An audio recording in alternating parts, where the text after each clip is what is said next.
কে TMC ছাড়বে, টিএমসিতে থাকবে, এখানে আমাদের বিশেষ কিছু বলার নেই।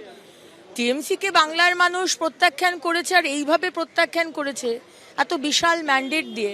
আমাদের উপর মানে কি বলবো, দায়িত্বটা অনেক বেড়ে যায়। সুতরাং যাদের কোনো এক্সিস্টেন্সই আর রইল না, তারা কোন দলে যাচ্ছে, কি করছে, কে কার সাথে মিটিং করছে, এগুলো করার সত্যি সময় নেই।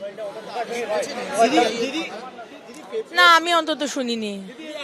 এবং একটা জিনিস খুব ভালো লাগলো যে এত বড় বড় বাঘিনী সব নেতা নেত্রী সব বিভিন্ন টুপি টাপা পরিয়েছিল অনেক কিছুর ওপরে, তারা দেখছি সুবুদ্ধি হচ্ছে, এটা দেখে ভালো লাগছে।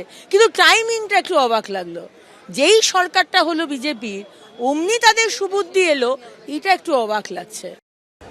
জনকল্যাণ শিবির আমরা আয়োজন করেছি মাননীয় প্রধানমন্ত্রীর আশীর্বাদে। আজকে 54টি রাজ্য এবং কেন্দ্রের প্রকল্প, যার সুবিধে আগের সরকার বন্ধ করে রেখেছিল, আজকে আমাদের নতুন সরকার আসার পর আগের সরকারের সুবিধে এবং কেন্দ্র সরকারের সুবিধে কাউকে বাদ দেওয়া হয়নি। 54টি সুবিধে প্রকল্প আমরা মানুষের কাছে পৌঁছে দিতে আজকে এই জনকল্যাণ শিবির সকাল 10টা থেকে 5টা, 15, 16, 17 3 দিন এটা চলবে।